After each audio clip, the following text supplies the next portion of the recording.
Welcome back everybody to the build series where we are making an off-grid cabin in the back of my property. This thing is going to be fully insulated, heated, cooled, and have its own solar system, so it will be completely independent. In this video, we will finish framing and sheathing the two end walls. We will do a little uplift resistance and wrap the entire building with a WRB to protect it from rain, as well as make it airtight so the whole thing becomes super energy efficient. Here we go. Now up until this point, the framing and sheathing has been pretty straightforward because there's just going to be a bunch of solar panels here, so I didn't complicate it with windows and doors. But the gable end walls, they will have windows and doors right here. So in order to frame that in, it would of course be a lot easier if I could have done it on the flat when everything was on the ground and just stand the whole thing up framed and sheathed.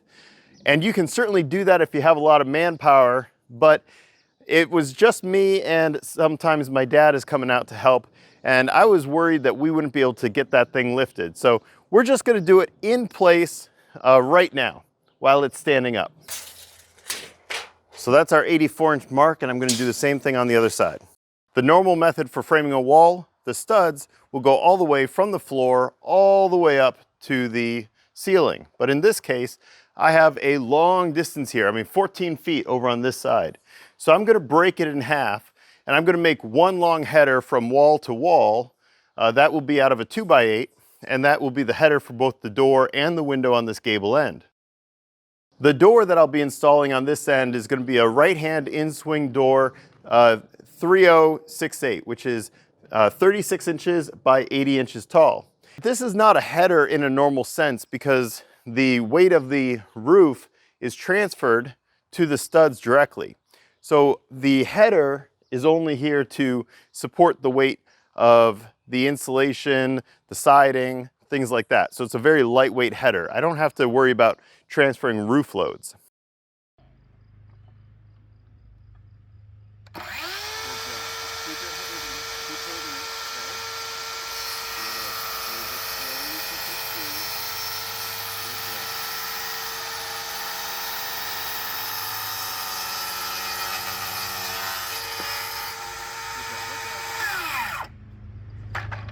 Yay!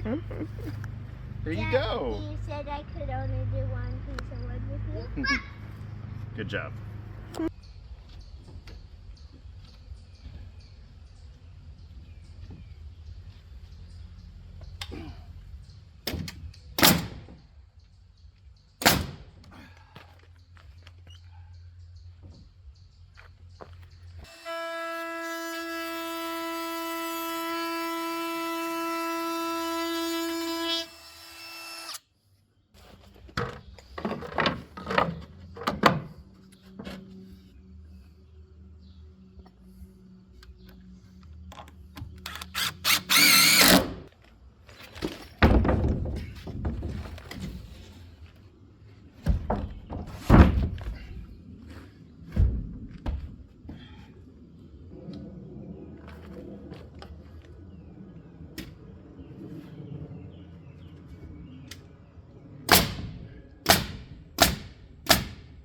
Let's take a quick moment to discuss uplift forces. If there is a strong wind, the wind blowing over that roof can create a low pressure zone, which causes uplift forces, which can pull a roof up and off of a building. This is similar to the low pressure zone created over a wing of an airplane. Well, we don't want that blowing off, so we need to make sure that there is a load path preventing the roof coming off. In our case, we have the rafters tied to the studs using 1/2-inch gusset plates that are both glued and nailed. That's an extremely strong connection. The studs come down the wall and tie to the floor joists, again using gusset plates. Again, a very strong connection. The joists are tied to the beams with toenails, and then the beams are anchored to the concrete using a saddle with a whole bunch of nails in there. The weak connection in this whole assembly is the toenails of the joists to the beam. So there needs to be a better connection there to meet code. Well, the typical way to do that is to use this. This happens to be a Simpson connector, but this is typically called a hurricane tie. And this is usually used up at the rafter to top plate connection. But if you're building up on piers, you can use this for the joist to beam connection to give you that same uplift resistance. The trouble is that I am using a continuous layer of plywood. Underneath, between the beam and the floor joist, I have a continuous layer of 1/2 inch pressure treated plywood. And that is so that I get a really good air barrier and I prevent rodents and insects from getting into the insulation. So how do we solve that? Simpson comes out with another product, and this is a long screw. And this meets code to replace a hurricane tie. But we can screw this through the beam, through the plywood, and into the joist. So let me show you how that works. First thing is to mark the center of the joist, which I did 16 inches on center.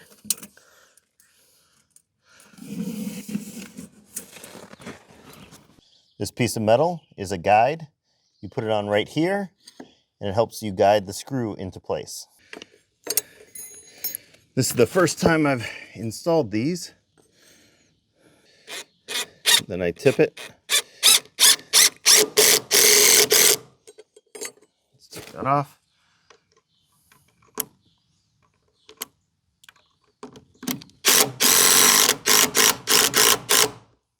Okay, sink it down.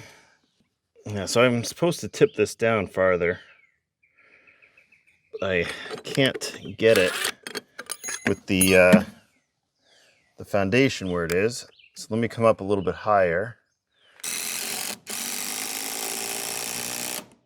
Okay, let's go check inside. Well, hasn't poked through on that side. What about this one? Nope, hasn't poked through. So that means it's in the joist.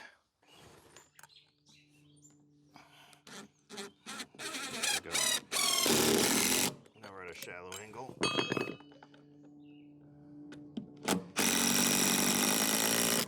And I drive it all the way up in there.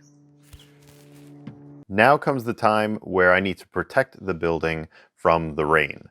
All the lumber and OSB is very susceptible to rain, and I'm building this during the rainy season. It is raining a ton.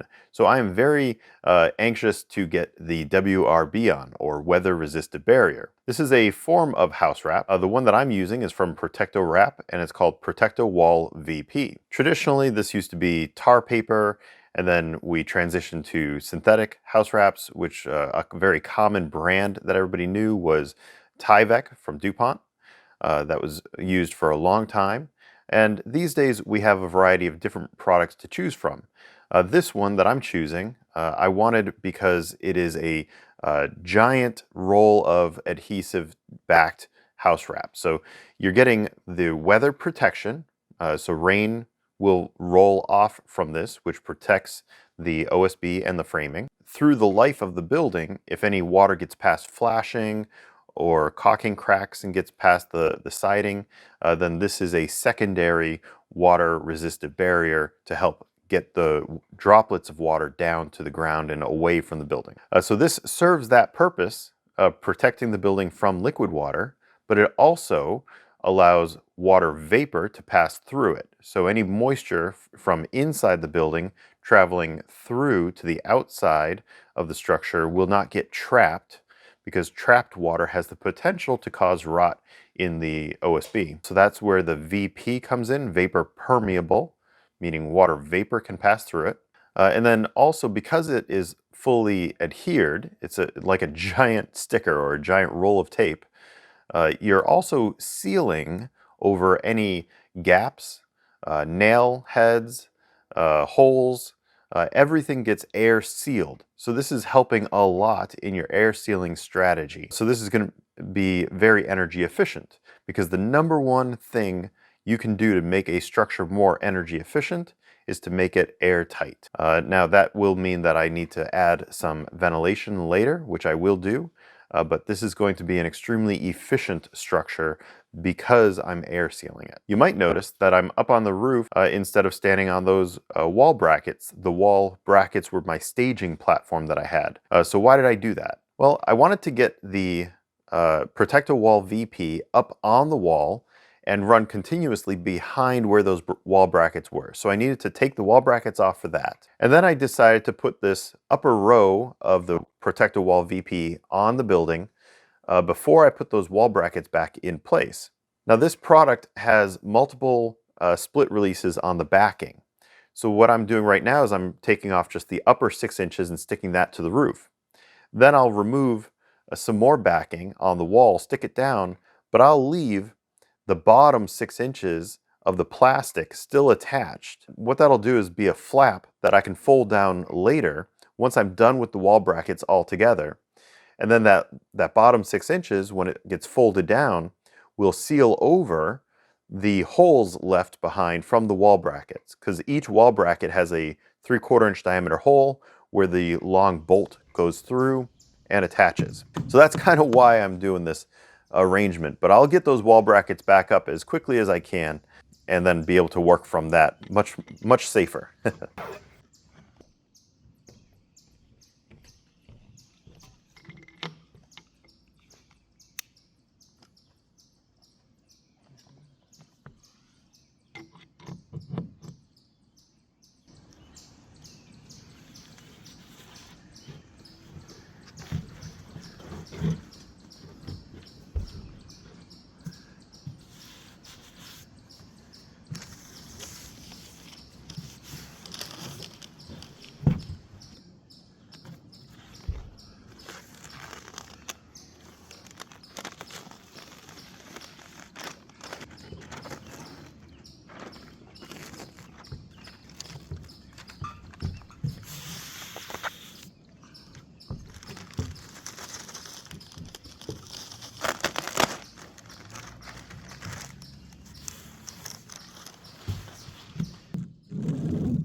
Well, now we're protected in case it rains.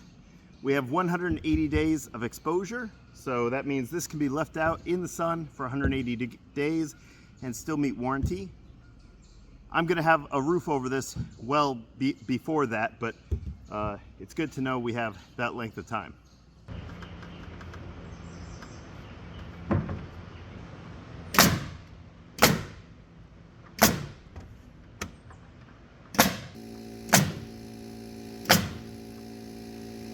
I'm almost done sheathing the west wall. So I'm nailing on OSB, or oriented strand board. It's 7/16 thick, and this is the sheathing product that I'm using. Now you might notice that I'm able to reuse that triangular offcut piece from the larger section. And that's one of the benefits of building on a 2-foot grid. Here in North America, our sheathing products, the OSB and plywood, they come as 4 foot by 8 foot. So because those are 2-foot increments, if we build our structure on a 2-foot grid, we can reuse offcuts and have far less waste. So the wall here is 14 feet tall. So that means that that little 2-foot by 4-foot triangular piece that I offcut, I'm able to reuse over here in the upper corner. Because I'm just one person working off ladders, I snapped a chalk line across, and that makes it a lot easier because now this whole thing can dangle, but I know I'm still straight because I'm sticking it on just a little bit at a time.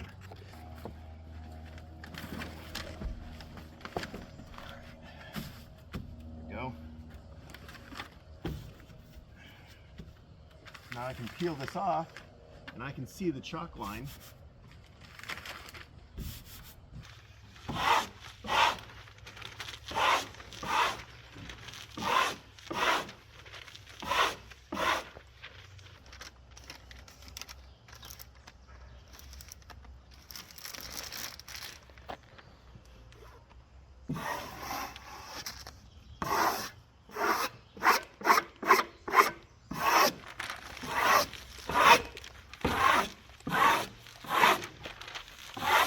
So the bottom 6 inches still has the plastic backing on, and I'll secure that after I finish securing the plywood underneath. So if I come here to the middle and lift this up, you'll see the plywood is still kind of hanging there. So that has to be nailed off. So I will finish this when that's nailed off. All right, so I'm up on the very top, and here's the roof. And I finally finished the wall. So now I'm coming up here and I'm folding this over, which I had left the backing on about 2 weeks ago, and we've just had tons and tons of rain. And now I'm peeling this backing off and sticking this down, and it's working great. I was kind of worried that this backing was going to stick on there too tight or something. And now let me show you up here. This corner is kind of a weak spot, so I'm just going to cut a patch out of this extra material that I have up here and cover that corner up, because I don't want any holes at all. And there's the patch. So no more air leakage out of there. So all the seams are covered, all the nail holes are covered, all the corners are going to be covered. So it's going to be nice and airtight. And again, so I just did that corner, I came down, and now I'm doing this corner. And it's the same idea. I have a little patch on here, fold it over at the top. The cut that I make, it is opposite the cut below. And now I have this piece that was on here 2 weeks ago. I was able to peel it back a little bit, and I'm going to cover it over. I'm about to do the last piece, all the way up in the corner. So I cut it on the ground in a big triangle, and hopefully it fits okay. So let's get up and do the last piece.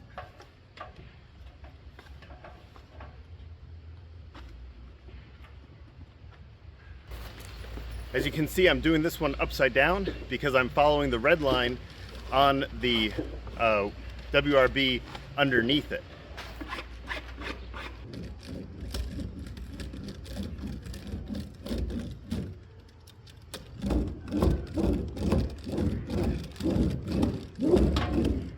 We are finally done with the WRB, the weather resistive barrier. It has been 2 weeks since the guys from Protecto Wrap came out and gave me the product and showed me how to install it, because it has been more days of rain than it has of sunny weather. It has been such an incredibly wet spring. So I am glad that I don't have a subfloor or insulation in right now.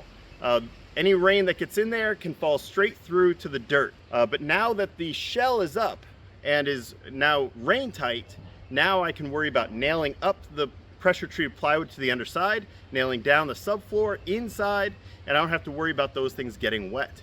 And I don't have to worry about sandwiching moisture getting trapped in between some form of layer of insulation and the subfloor. So I'm glad about that. I can visually see everything. I know that there's no mold growing or anything like that inside. So it has been an incredibly wet spring. Now I feel very strongly that this strategy is the best strategy for achieving an airtight layer. I think the air barrier on a structure should be the exterior. It should be rigid and then sealed.